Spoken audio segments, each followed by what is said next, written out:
ছিল বাহাদুরি, ভাবনি হাওয়ায় ওড়া তুমি যে রঙিন ঘুড়ি। তোমার ভয়ে থাকতো মানুষ ছিল বাহাদুরি, ভাবনি হাওয়ায় ওড়া তুমি যে রঙিন ঘুড়ি।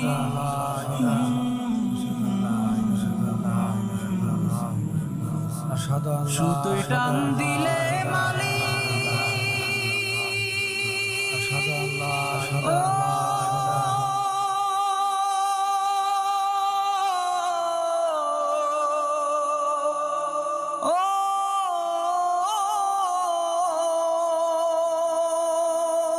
সুতোয় টান দিলে মালিক পারবে না থাকিতে। বাড়িওয়ালা নাই রে বাড়ি নাই রে দুনিয়াতে, বাড়িওয়ালা নাই রে বাড়ি নাই রে দুনিয়াতে, বাড়িওয়ালা নাই রে বাড়ি নাই রে দুনিয়াতে, বাড়িওয়ালা নাই রে বাড়ি নাই রে দুনিয়াতে।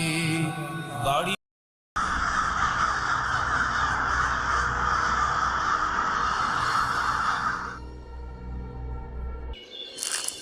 ওরে আল্লাহ রে আল্লাহ, তুমি এ কোন গ্রামে আমার ইমামতির দায়িত্ব দিলে আল্লাহ?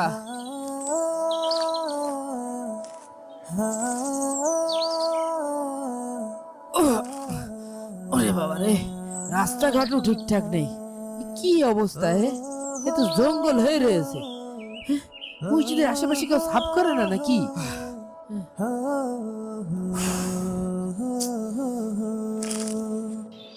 অজুখানার এ কি অবস্থা, কি নোংরা হয়ে আছে! আমার কথা বাদ দেন, আর আপনাকে বাধা দিচ্ছি তার কারণ হলো ওই গ্রামে একটাও মানুষ নেই। মানুষ নেই? কি বলেন? গ্রামে আবার মানুষ থাকবে না? আমি তো ওই মসজিদে ইমামতি করতে যাচ্ছি। আপনার মাথায় কি কোনো সমস্যা নাকি? পাগল টাগল হয়ে গেছেন নাকি? না মানে মানুষ আছে, কিন্তু ওরা সবাই মুনাফিক। ওই গ্রামের কোনো মানুষ নামাজ রোজা তো দূরের কথা, আল্লাহর নামটা স্মরণও করে না। গ্রামের কেউ কিন্তু আপনার পছন্দ করবে না। দেখুন, আমি আল্লাহ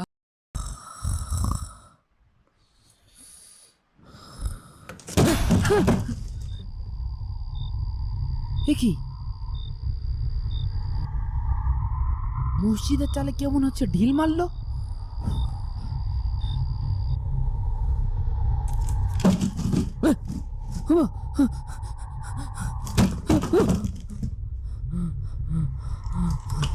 আল্লাহ আল্লাহ আল্লাহ আল্লাহ আল্লাহ।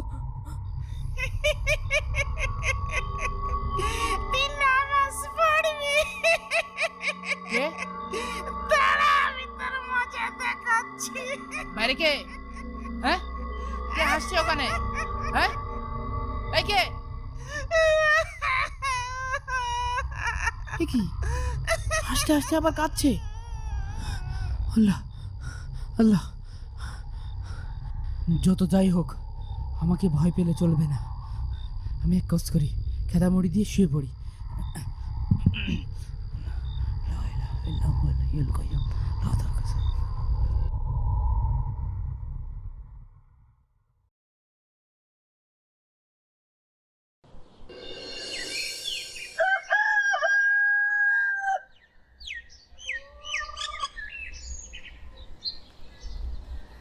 পুরো গ্রামে একটা মানুষ নেই যে কাউকে জিজ্ঞেস করব।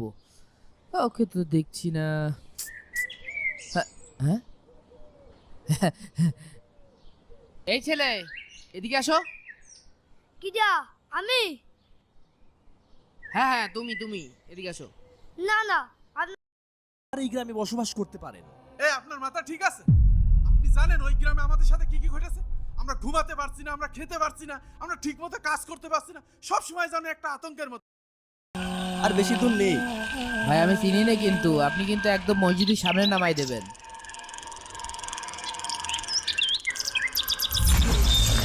কি হলো? তো বাতাস আসছে কোথা থেকে হঠাৎ করে? বুঝলাম না কি হচ্ছে এগুলো। রাস্তার মাঝে লাল দাগ। হুজুর, এই জায়গায় নামেন, সামনে আর ভ্যান নিয়ে যাওয়া যাবে না। রাস্তা তো অনেক ভালোই দেখা যাচ্ছে, আপনি সামনে যাবেন না কেন? আমার সমস্যা আছে, আপনি এখানেই নামেন। কি মুশকিল, এই মাঝপথে নামাই দেবেন? কি আর করার, নামি।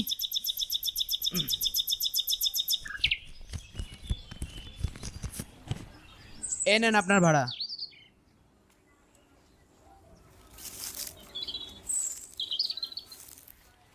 এই হুজুর দাঁড়ান, দাঁড়ান, দাঁড়ান, দাঁড়ান। হ্যাঁ, দয়া করে আপনি এই লাল দাগ পার হবেন না।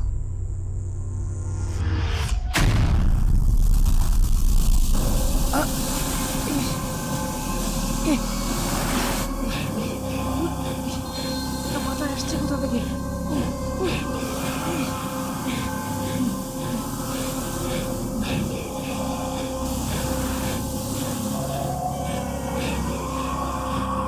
আমার সাথে কি হচ্ছে আমি তো কিছুই বুঝতে পারছি না।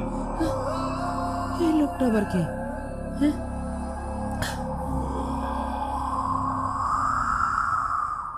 এই কে আপনি? আর আপনি এভাবে আচমকা বাধা দিলেন কেন? আপনি ওই সামনের গ্রামের নতুন হুজুর, তাই তো? জি, আজ থেকে আমি আপনাদের এই যে মঙ্গলপুর আছে না, ওখানে একটা মসজিদ আছে, ওখানে ইমামতির দায়িত্ব পেয়েছি। কাছে একটা বিয়ে করব, চুলটাও পেকে যাচ্ছে, একটা বিয়ে করলি মনের মধ্যে একটা শান্তি। এই টাকাটা পালিয়ে আমি বিয়ে করব। ভাই, এই টাকাটা পালে আপনি কি করবেন? এই অত বকিস না তো, টাকা নিয়ে যা করার করবানে, আগে দ্রুত পাস আলা। ইমাম সাহেবের কাছ থেকে টাকা নিতে হবে আগে।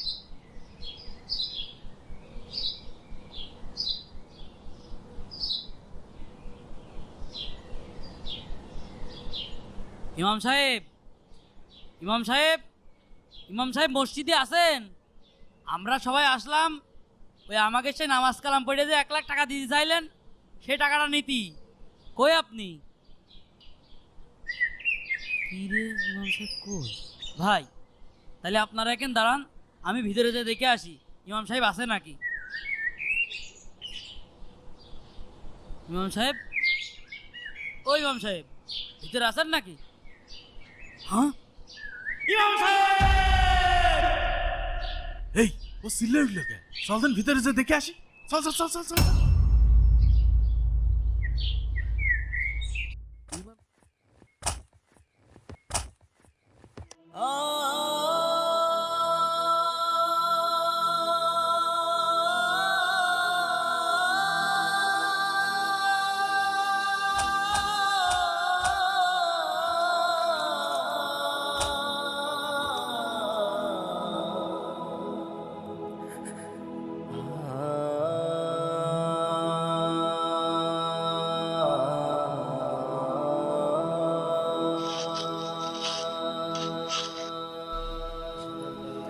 চোখের পলকে তুমি হতে পারো না, চিরতরে বন্ধ হবে তোমারই নিঃশ্বাস।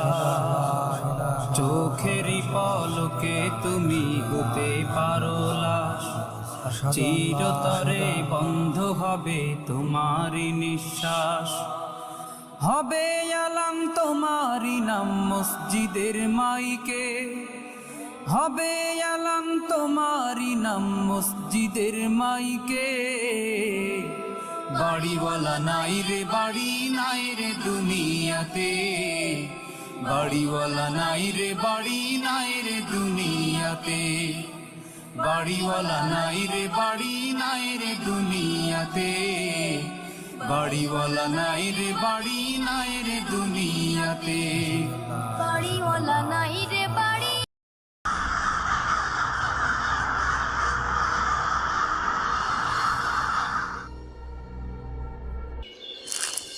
ওরে আল্লাহ রে আল্লাহ, তুমি এ কোন গ্রামে আমার ইমামতির দায়িত্ব দিলে আল্লাহ?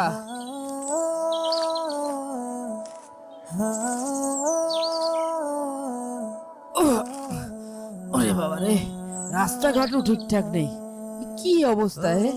এ তো জঙ্গল হয়ে রয়েছে। মসজিদের আশেপাশে কেউ সাফ করে না নাকি?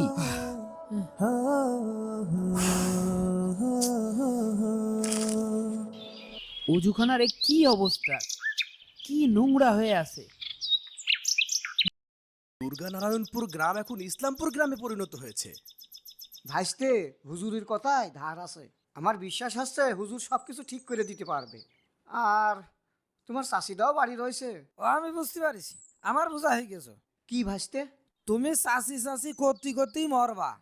ধুর বাবু, এটা তুমি কোনো কথা বললে? তোমার চাষিই তো আমার সব। চলো ইমাম সাহেব, চলেন। হ্যাঁ হ্যাঁ, চলুন চলুন। চলেন। তোরা সবাই যখন বলছিস চল সবাই যাই।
হঠাৎ আমার কি আপনি না এলে বোধহয় আমরা হয়তো কোনোদিনই আলোর পথ দেখতে পেতাম না।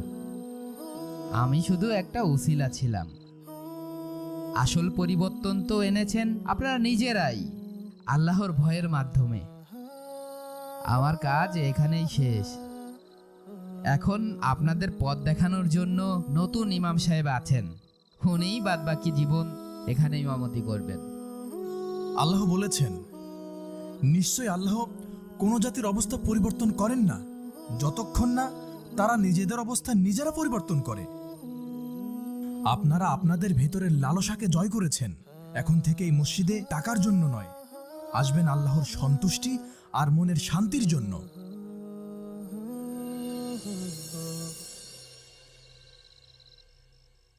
যাক, গ্রামের অমঙ্গল কেটে গেছে, এখন থেকে শুধু মঙ্গলই হবে। সবই আল্লাহর ইচ্ছা ভাই।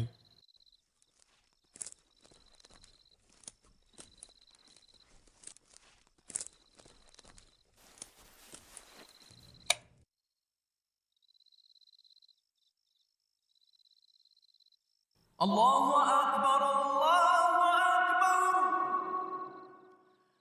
আল্লাহু আকবার।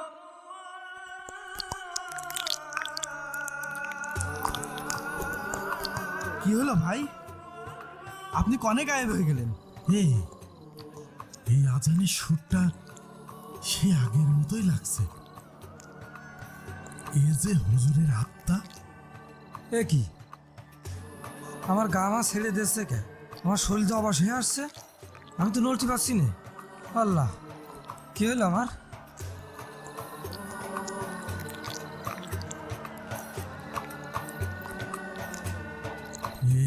হায়দার, তুই আমাকে দেখতে পাচ্ছিস?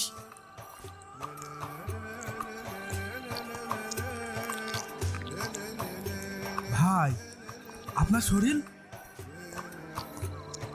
আমি তো ঠিক মতো আপনাকে দেখতে পাচ্ছি না, আপনি কিভাবে অদৃশ্য হয়ে গেলেন? আবারও কান্দে রক্ত পড়ার মতো যন্ত্রণা হচ্ছে। আমি তো তোকে দেখতে পাচ্ছি না।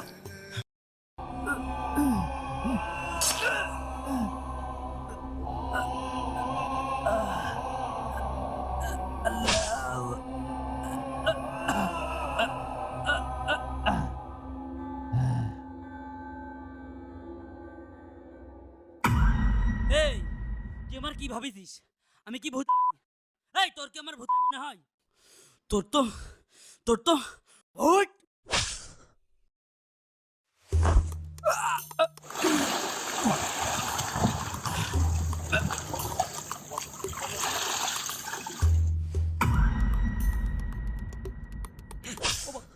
ও ভাই, বাবা আলো তো ভাই, ও ভাই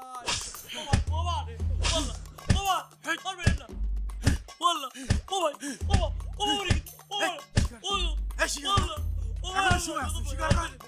বল কি হয়েছে বল। সবাই ইমাম সাহেবকে ভুল বুঝতে থাকি, পরে আমি শাহেদকে খুঁজে বের করি আমার টাকার জন্য। কোথায় খুঁজে পান তাকে? দিঘির পাড়ে। আমি টাকার কথা বলতেই ও বলে যে ব্যাগে কোনো টাকাই ছিল না। ইমাম সাহেব সব টাকা মসজিদের দান বাক্সে রেখে দিয়েছিল। আর তাই শাহেদ রাগের মাথায় কি করেছে শাহেদ? ও ইমাম সাহেবকে ছুরি মেরে পানিতে ফেলে দিয়েছে। চাকু চাকু চাকু, না না ভাই।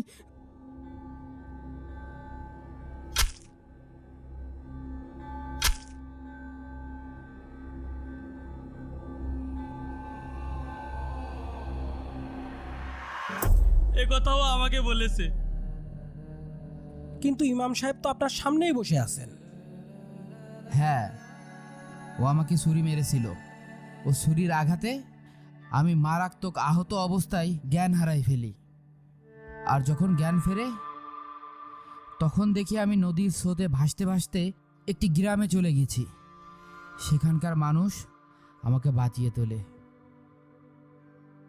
সুস্থ হতে আবার অনেক দিন সময় লেগে যায়, কিন্তু ততদিনে মঙ্গলপুরের সব কিছু উল্টে পাল্টে গেছে। আমি লোভে পড়ে ভুল করেছি স্যার। আমি গফুর চাচাকে বাঁচাতে পারতাম, ইমাম সাহেবকেও বাঁচাতে পারতাম। আমার যা শাস্তি দেয়ার দেন স্যার, আমি সাজা মাথা পেতে নেব। সব ইউনিটকে সতর্ক করো, টার্গেটের নাম শাহেদ। ছবি শীঘ্রই পাঠিয়ে দেওয়া হচ্ছে। তাকে যে কোনো মূল্যে জীবিত অথবা মৃত চাই। এই গ্রামে নিরাপত্তা বাড়াও। আর আব্দুলকে আপাতত লকআপে রাখো। ও এখন এই কেসের সব থেকে গুরুত্বপূর্ণ সাক্ষী।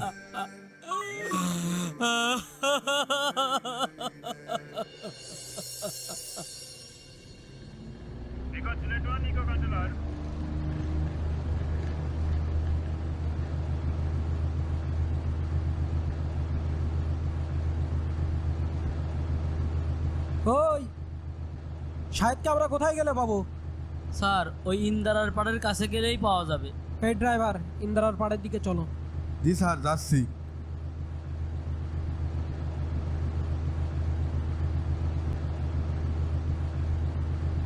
তোর মতন এরাম বেঈমান আমি জীবনেও দেখিনি। ঠিকই হয়েছে, বেশি লোভ করতে গেলি পুলিশের হাতে ধরা পড়েছিস, খাটাই বাজিল। এই আপনার লোভের কারণে গফুর চাচা মারা গেছে।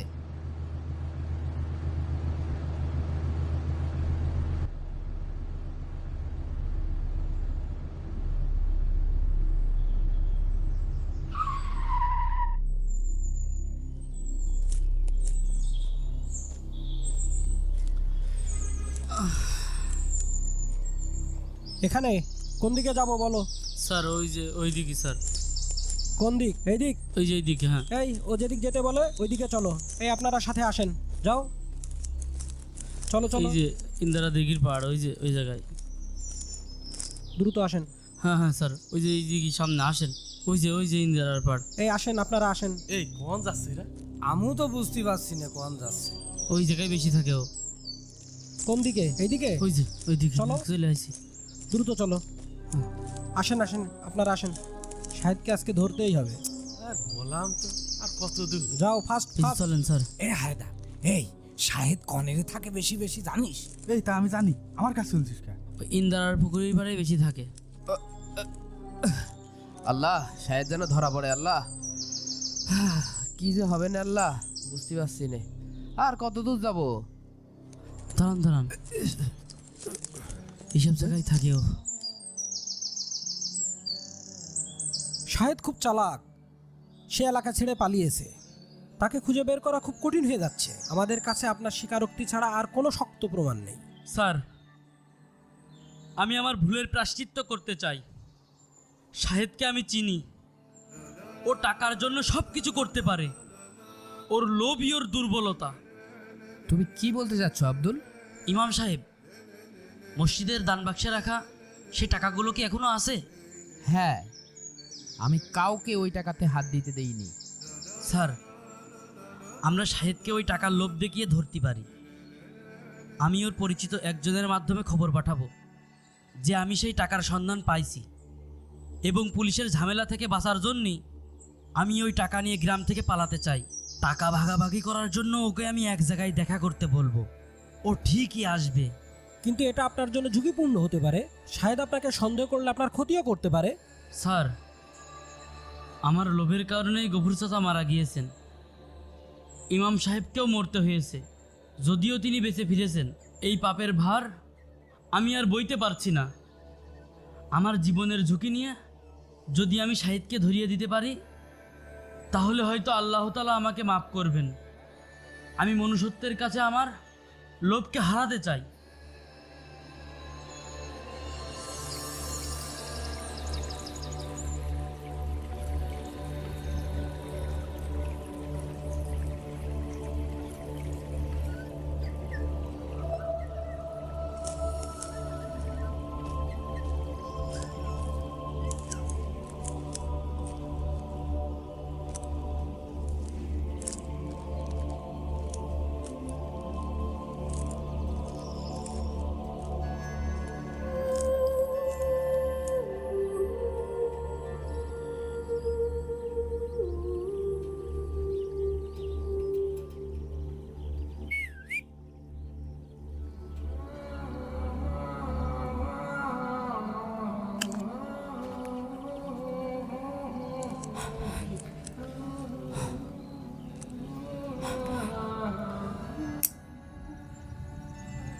কি আব্দুল ভাই, শেষ পর্যন্ত তুমিও বেইমানি করলে?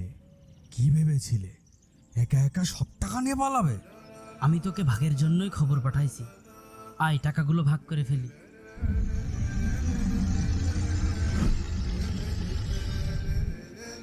এত সহজ? পুলিশ তোমাকে খুঁজছে না? তুমিই তো এখন একমাত্র সাক্ষী। আমি পুলিশের চোখ ফাঁকি দিয়ে এসেছি। আমি তোর মতো অত চালাক না হতে পারি, কিন্তু লোভ আমারও আছে। আগে টাকা, তারপর কথা।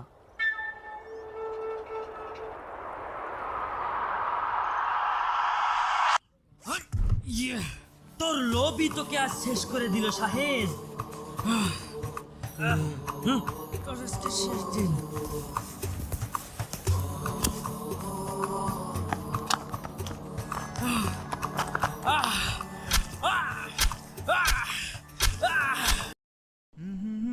এই টাকাটা নিয়ে তুমি মিষ্টি খেয়েও। আপনার তা কিছু খাবো না, আপনি যদি কিছু মিশিয়ে রাখেন। আরে বোকা ছেলে, আমি তো তোমাকে টাকা দিচ্ছি, তুমি দোকান থেকে কিছু কিনে খেয়েও। আসো, এদিকে আসো, এদিকে আসো, এদিকে আসো তো। এই নাও 100 টাকা। এই যে। আচ্ছা, আমাকে একটা কথা বলো তো, তোমাদের গ্রামের কোনো লোক মসজিদে আসে না কেন? হুজুর, আমাদের গ্রামে সবাই কয় নামাজ পড়ে কোনো লাভ নেই, আরো কয় নামাজ পড়ে পাগল। নাউজুবিল্লাহ, সবাই এইরকম চিন্তা করে? এরা কি আল্লাহকে ভয় করে না? আমাদের গ্রামের লোক কি কয় জানেন? আল্লাহ বলে নেই, সব বলে মানুষের বানানোর কথা। আস্তাগফিরুল্লাহ। শুনেক শুনেক, আমি যে আপনার সাথে কথা করছি না, কেউ যদি দেখে ফেলে আমার আর আমার আব্বার মারবে না।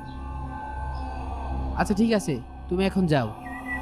তাই তো, যদি টাকাগুলো পাই আমাদেরই তো লাভ। বরং এই নামাজটা হচ্ছে নিজের জন্য, আপনার জন্য। আপনি নামাজ পড়ছেন, আপনি নামাজ পড়ছেন এই জন্য যাতে আপনি জাহান্নামের আগুন থেকে বাঁচতে পারেন। আপনি নামাজ পড়ছেন এই জন্য যাতে আপনি জান্নাতে যেতে পারেন।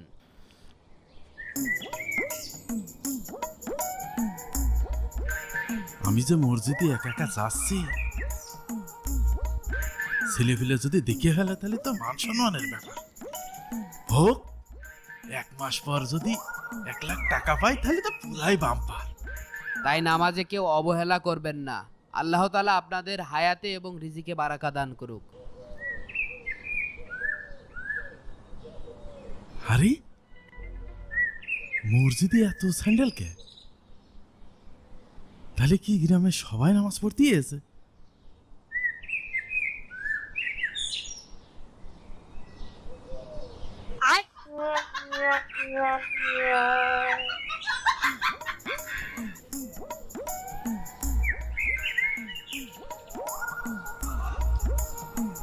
আচ্ছা, নামাজের সময় হয়ে গেছে, আপনারা সবাই কাতার সোজা করে দাঁড়ান।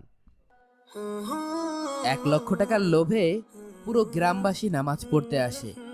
আমি তখন ভাবছিলাম যে যাক, এই গ্রামের মুসল্লিরা অন্তত আল্লাহর ভয়ে নামাজ পড়তে